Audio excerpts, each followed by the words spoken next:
Good morning, friends. Today I am going to teach the characteristics of romanticism. Romanticism is very important, and its characteristics are also very important for the examination points of view of the UGC NET exam and the other state teacher recruitment board, CTET, HTET, etc.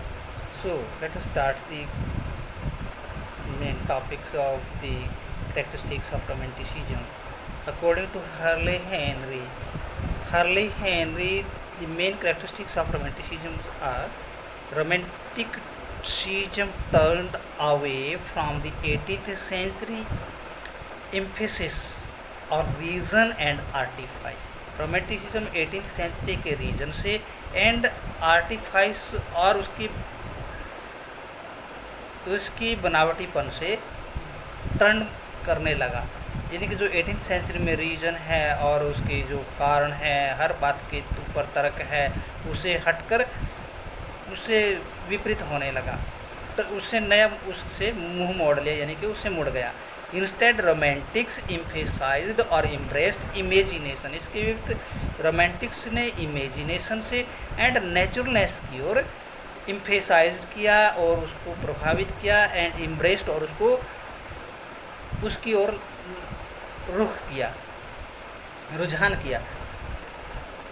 College defined imagination as a creative power, Coleridge ने imagination को एक creative power के रूप में define किया है, which colours objects of sense with the mind's own I light, जो objects of sense को कलर करती हैं और with the mind's own light, और दिमाग की आंखों से, दिमाग की रोशनी से उसे देखा जा सकता है या उसको महसूस किया जा सकता है, ऐसा यहाँ पर कॉलेज लिखता है। Romantics poet rejected the public formal and witty works of previous century, जो पूर्व की शताब्दी थी, उससे पहले की जो शताब्दी थी, रोमांटिसिज्म ने पब्लिक को, फॉर्मल को एंड विटी वर्क्स को रिजेक्ट कर दिया। The preferred poetry and spoke of personal experiences and emotions, उन्होंने पोइट्री को प्रेफर किया और पर्सनल एक्सपीरियंसेस एंड इमोशंस को उन्होंने उसके ऊपर अपने विचार व्यक्त किए। Often in simple and unadorned language, simple language में और बिना किसी घोल मेल की लैंग्वेज में नहीं, बल्कि सिंपल लैंग्वेज में, अनएडोर्न्ड बनावटी लैंग्वेज में, रेटोरिक लैंग्वेज में नहीं किए, बल्कि सिंपल और लोक भाषा में ही उन्होंने अपने विचार व्यक्त किए। They believe that feelings and emotions could create poetry, उनका विश्वास था कि फीलिंग्स एंड इमोशंस पोइट्री को क्रिएट कर सकती है। Wordsworth defined good poetry as the spontaneous overflow of powerful feelings, Wordsworth का भी ये विश्वास था कि जो गुड पोइट्री है उसका spontaneous overflow of powerful feelings में होती है, and it takes its origin from emotions recollected in tranquillity, और ये अपने जो ओरिजिन, जो इसका जो उदय होता है इमोशन से, जो रिकलेक्टेड इन ट्रैंक्विलिटी है, जो एकांत में जो कवि के मन में आती है, उसी से पोइट्री का उदय होता है। द आर्टिस्ट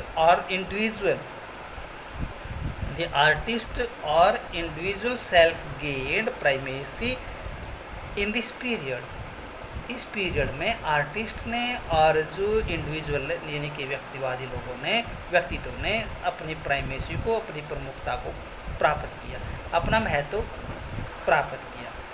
द पोइट और आर्टिस्ट वो seen as creator of a piece of work, poet को और आर्टिस्ट को पीस ऑफ वर्क के रूप में क्रिएटर करने वाले माने जाने लगे, कि जो क्रिएटर है वो पोइट ही है और आर्टिस्ट ही है जो रचना रचता है, which reflected his individuality and inner mind, जो उसकी इंडिविजुअलिटी को और इनर माइंड को रिफ्लेक्ट करती है।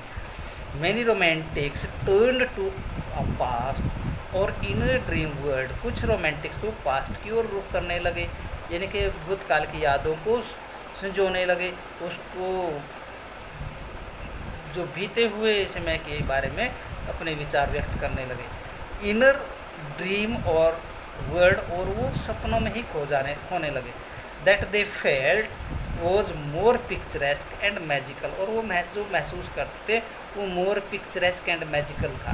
मोर पिक्चरेस्क मीन सजीव सा लगता था और जादुई सा लगता था। दैट अगले industrial age they lived in, जिस इंडस्ट्रियल एज में वो रह रहे थे उससे जो पास्ट की बात थी उनको अधिक सजीवनी लगती थी और अधिक जादुई लगती थी। These mysterious and supernatural elements can be seen, इस प्रकार के जो मिस्टीरियस एंड सुपरनेचुरल एलिमेंट्स हैं वो देखे जा सकते हैं। कहाँ देखे जा सकते हैं? In Coleridge Kubla Khan and Keats poem La Belle Dame sans Merci, Keats की ला बेल डेमसन्स मर्सी में, और कुबला खां पोइम जो एसटी कॉलेज लिखे उसमें देखे जा सकते हैं। Most romantic thought of nature as transformative nature, transformative nature को ट्रांसफॉर्मेटिव मानते हैं अधिकतर रोमांटिक्स। ट्रांसफॉर्मेटिव जिसमें बदलाव होता रहता है, परिवर्तनशील मानते हैं। They were fascinated by the ways nature, वो नेचर के रास्ते पर चलने के लिए आकर्षित हुए थे। And the human mind mirrored the others creative properties, और जो मानव का दिमाग है वो दूसरे लोगों की जो प्रॉपर्टी है, दूसरे लोगों के द्वारा जो बनाए गए चीज़ें हैं उनको मिरर करता है, उनको दिखाता है, उनको दर्शाता है दर्पण के रूप में। The romantics poet believed in individual liberty, romantics poet individual liberty में विश्वास रखते हैं। And sympathised with those who rebelled against tyranny, और जो टायरनी के प्रति विद्रोह करते हैं, विरोध करते हैं, उनके पक्ष में उनके प्रति सहानुभूति दर्शाते हैं। कौन?